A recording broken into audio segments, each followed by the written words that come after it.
Lah. Kau tengok banyak baju. Nanti kita saksikan dia. Kita tengok, kita dah biasa dah jadi bodyguard Awatif ni.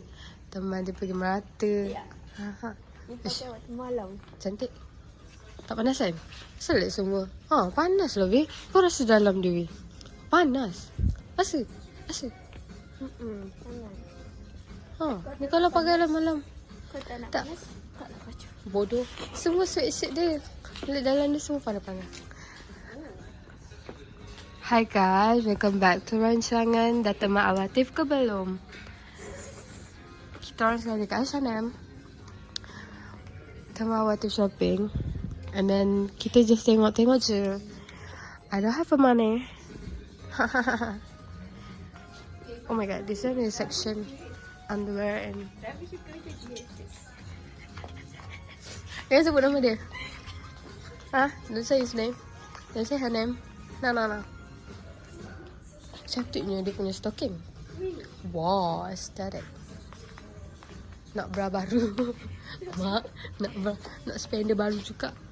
Selesa ke pakai spender macam ni? Nanti contoh kalau kau ada. Kawan aku ada. Tapi dia tak nampak elegan. Dia nampak awkward dah. Ni kurang lah.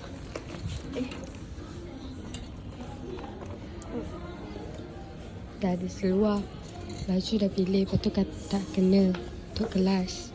Hari seluar ni nak beli nanti. Kalau tak beli baju ni nanti nak pakai dengan apa macam tu.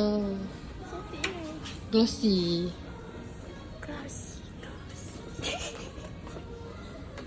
Ush. Wow. Hi guys. Tengok ni saya tengah ambil suku topi. Tapi topi ni tak mau masuk sebab tersangkut dekat sanggul. So cannot. So we're gonna put it back. Tak balik. Okay, kita try topi. Let's go to the beach. We'll get away. This one. I love it. What the fuck?